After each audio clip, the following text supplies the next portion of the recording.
nous sommes dans une série de prédications sur la vie de Pierre, dont nous avons parlé à l'instant. Et j'aborde aujourd'hui la 3e partie.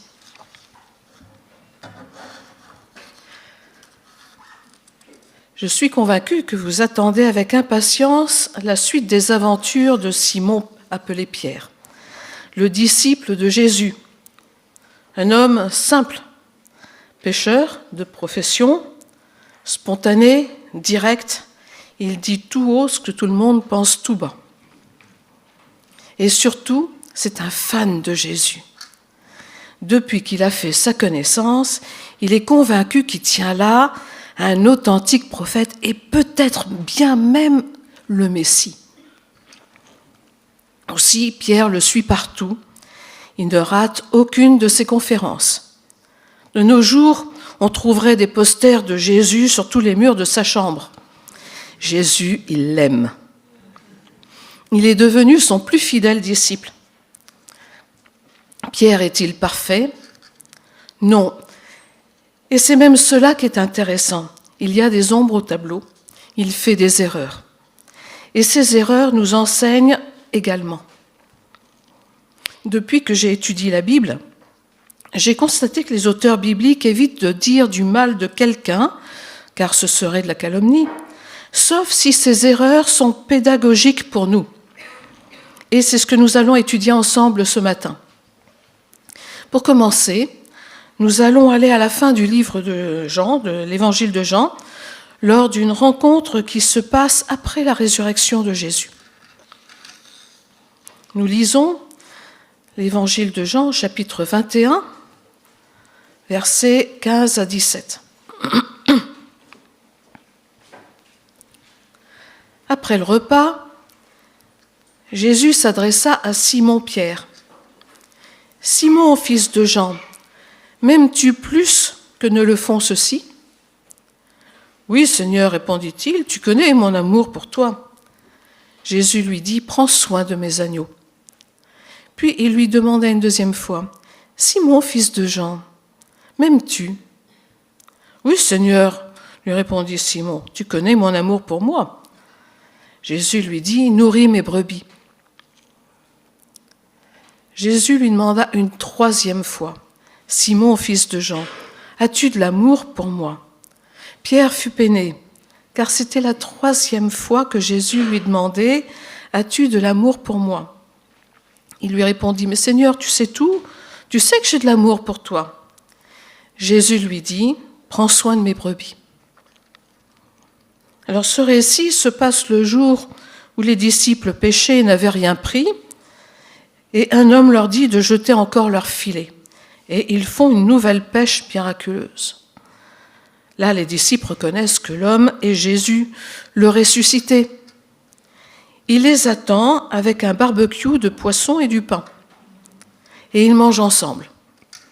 C'est au cours de ce repas que Jésus pose la même question 3 fois à Pierre. C'est ce 3 fois que j'aimerais souligner.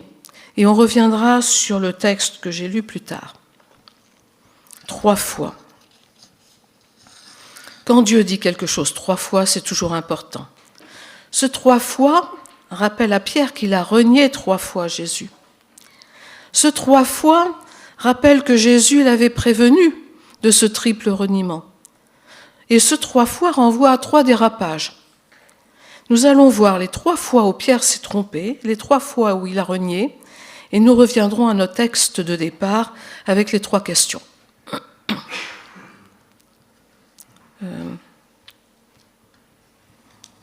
Merci.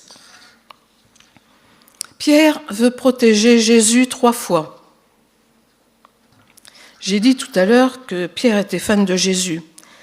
Il se voit bien comme le garde du corps de Jésus. Dans tous ses déplacements, il veille à ce que la foule ne le serre pas de trop près. Il met sa barque à disposition de Jésus comme une estrade. Il est très protecteur. Mais cet amour qu'il a est très humain, et il va à l'encontre des plans de Dieu. Voyons quelques textes.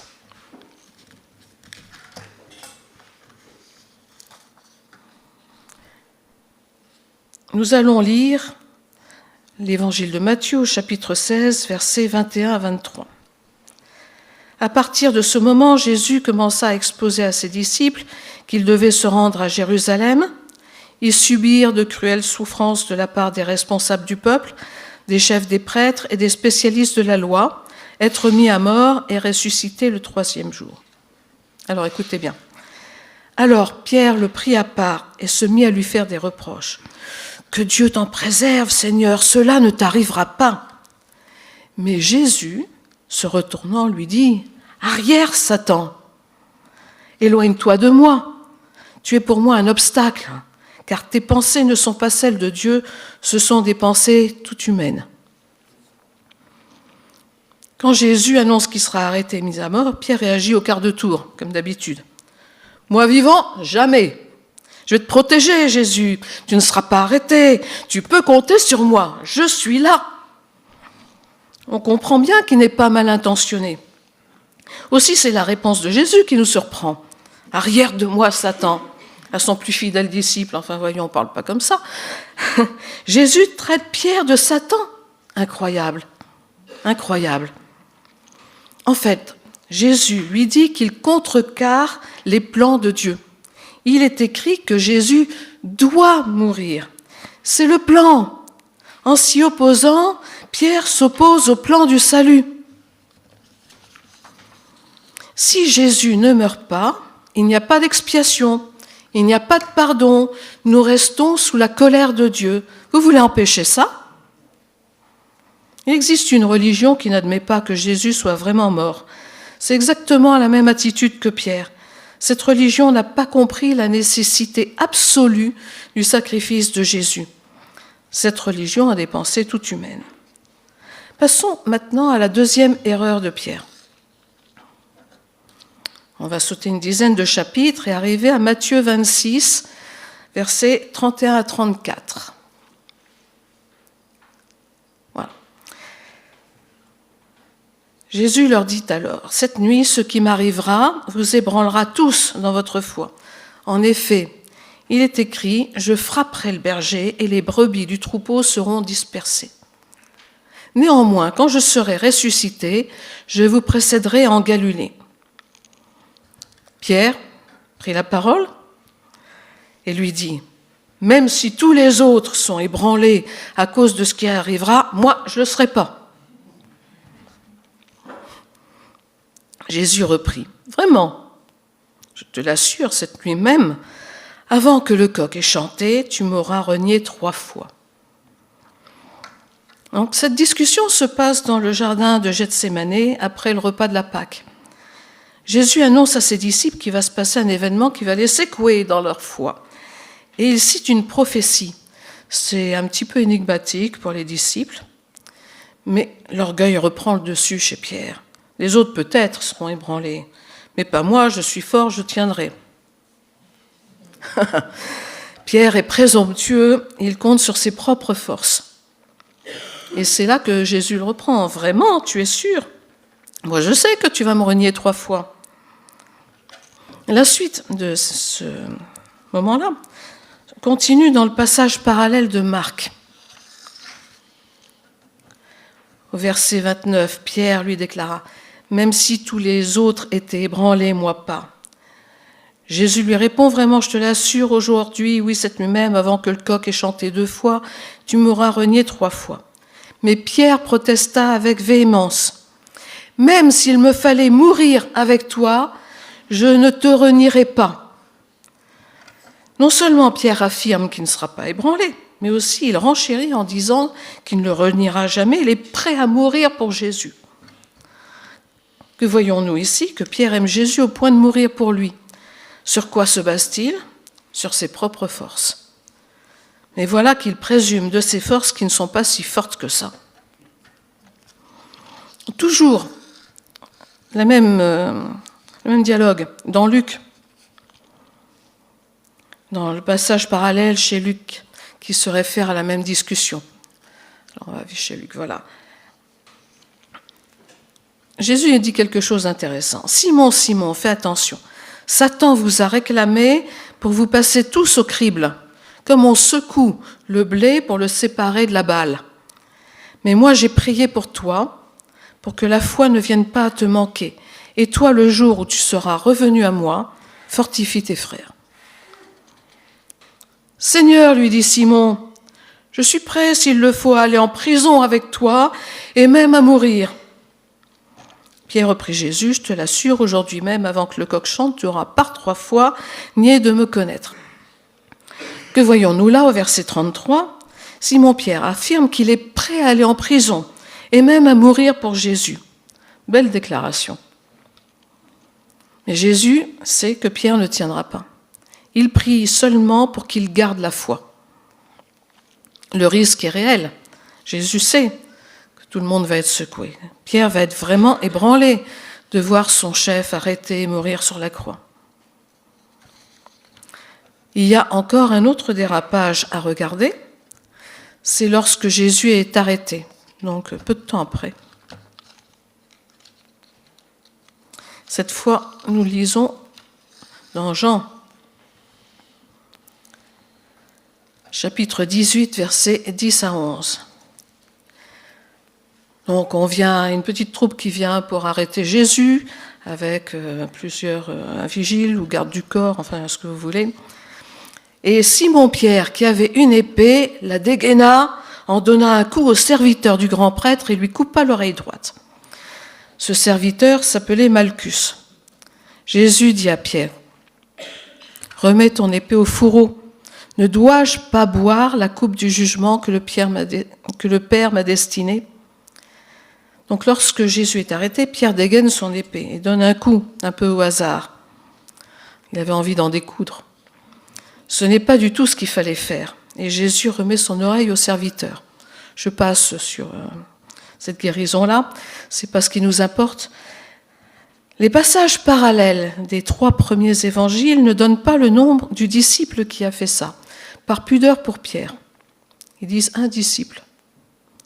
Mais Jean, qui écrit son évangile beaucoup plus tard, peut-être même après la mort de Pierre, peut se le permettre. C'est comme ça qu'on sait que c'est lui. Donc Pierre a envie d'en découdre pour protéger Jésus. Une fois de plus, il n'a pas compris que le plan de Dieu passe par là. Une fois de plus, il agit de manière humaine. Une fois de plus, il se comporte comme le garde du corps de Jésus. Vous voyez ?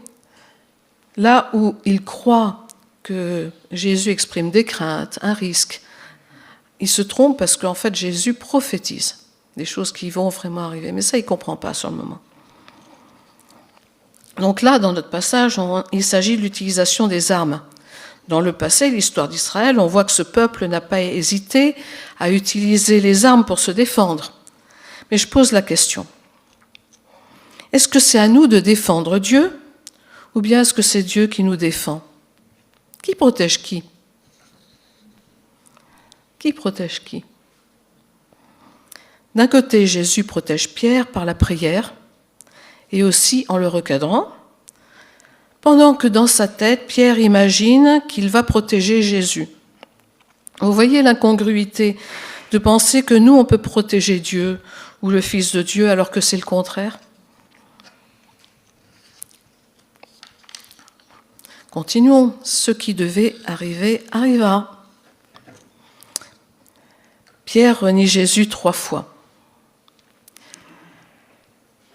Nous arrivons à ce moment dans la vie de Pierre que Jésus a annoncé. Pierre renie Jésus 3 fois, dont 2 en jurant et 1 fois avec serment. Pour Pierre, il s'agissait d'un défi. Pour Jésus, c'était une prédiction. Il savait que cela n'arriverait pas 1 fois, ni même 2, mais 3 fois. Nous allons lire dans Matthieu, au chapitre 26, versets 69 à 75.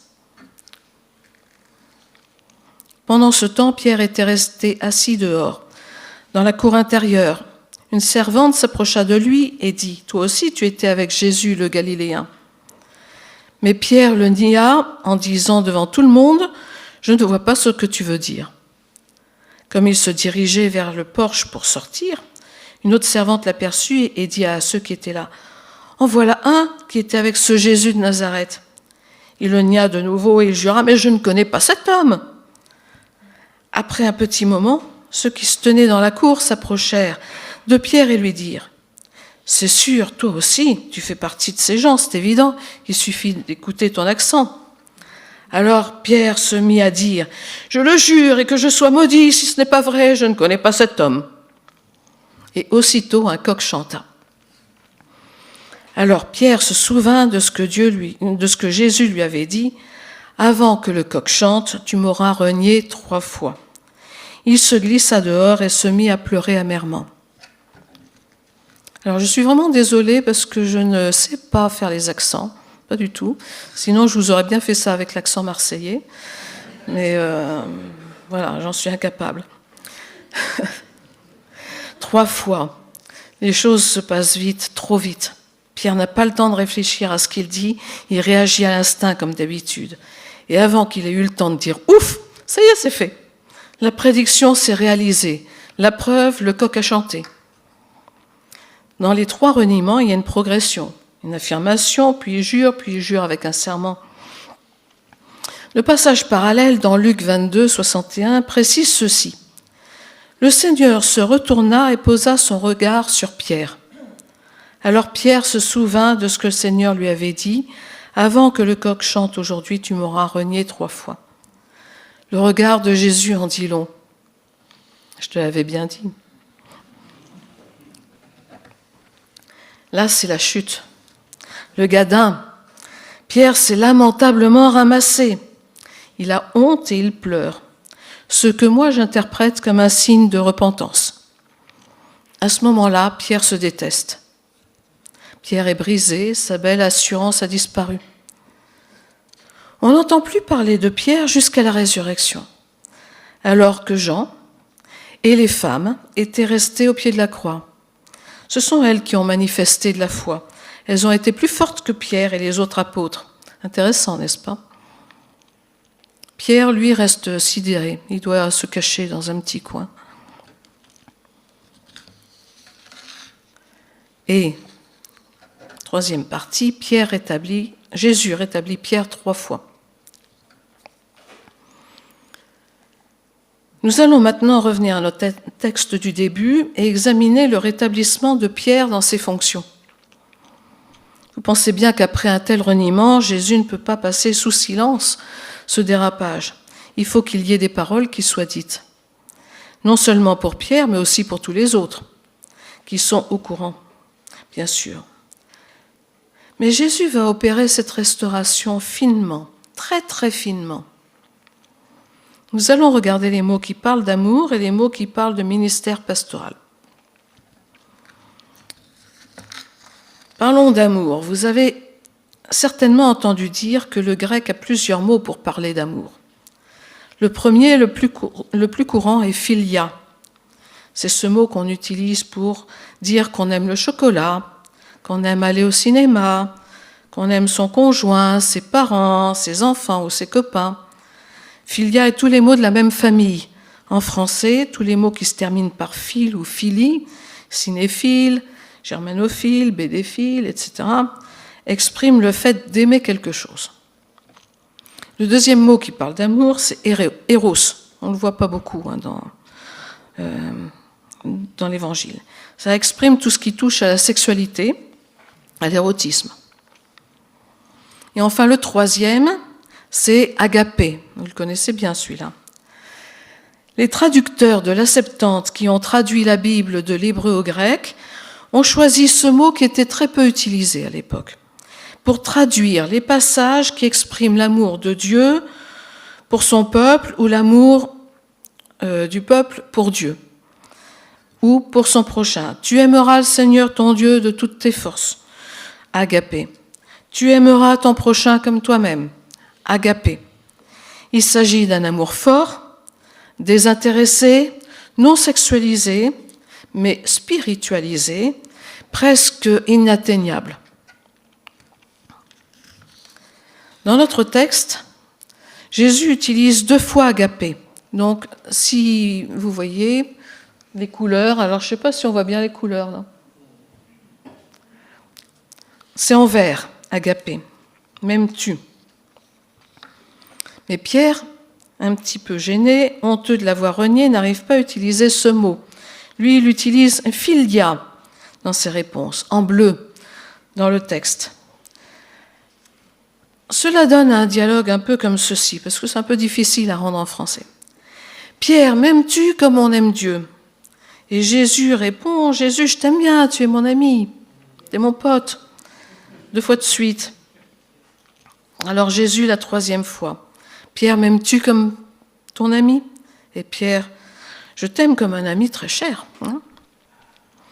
Jésus n'arrive pas, Pierre n'arrive pas à dire à Jésus qu'il l'aime comme Dieu, alors qu'il sait qu'il est le Fils de Dieu.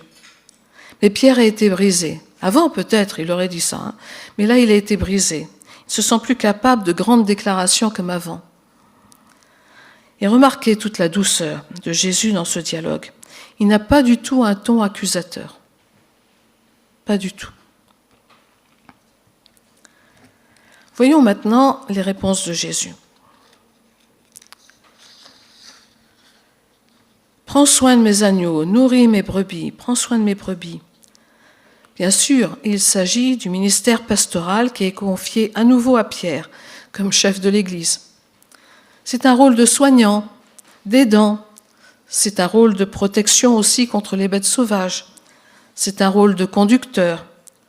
Mais ce n'est pas un rôle de gros bras, de vigile, de garde du corps, comme Pierre le sentait au début. Là, Pierre ne devra pas compter sur ses muscles, mais sur la grâce de Dieu. Sur l'Éternel qui est un appui, un refuge, un bouclier, comme vous le savez.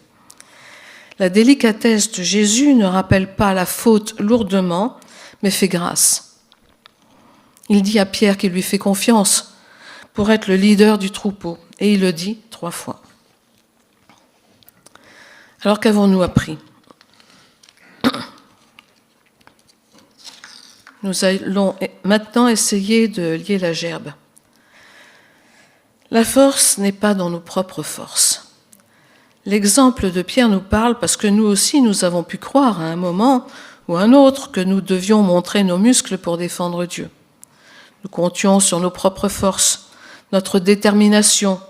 Nous faisons des efforts pour être forts. Lorsque nous envisageons la persécution, nous nous demandons quand même jusqu'à quel point nous pouvons être forts par nous-mêmes. Sommes-nous capables de subir ce que d'autres ont subi pour Christ ?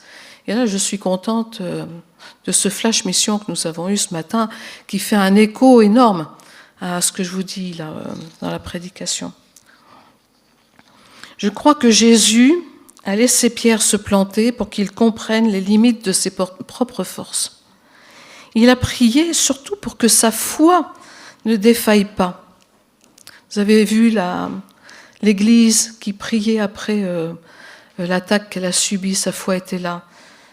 Et vous avez vu aussi cet homme Ayouba qui, au début, voulait prendre sa revanche et qui finalement laisse tomber. C'est énorme ce qu'on a vu là ce matin. Jésus ne nous laissera pas devant une épreuve sans nous donner les moyens d'en sortir, sans nous donner sa force à lui. Que ce soit avant la conversion ou après, peu importe, il y a toujours un moment où nous devons comprendre que nous devons renoncer à suivre Jésus par nos propres forces. La force est en Christ. Ça vous fait penser à quelque chose ? La force vient de Jésus. C'est lui qui a versé son sang, c'est lui qui a donné sa vie pour nous, c'est lui qui nous a rachetés, c'est lui qui nous donne le Saint-Esprit, c'est lui seul qui a tout accompli et qui nous protège. Il fallait que le plan de Dieu s'accomplisse et il faut que nous le laissions s'accomplir. La seule chose qui nous est demandée est de faire confiance à Jésus. Alors le chemin du disciple peut paraître semé d'embûches, parfois d'échecs. C'est ainsi que nous apprenons. On fait des essais, des erreurs, et nous apprenons de nos erreurs. Et nous continuons. Nous continuons parce que nous comptons sur la grâce de Dieu et son pardon. Ce n'est pas très grave de tomber, on se relève et on repart. C'est beaucoup plus grave d'abandonner. Est-ce que quelqu'un a, comme Pierre, complètement dérapé ? Est-ce que quelqu'un n'ose pas revenir? Si tu te reconnais, la bonne nouvelle, c'est que oui, tu peux revenir. Tu peux réintégrer la famille de Dieu en comptant non pas sur tes forces, mais sur la grâce. Si tu te reconnais, viens en parler à la sortie. Et nous allons prier.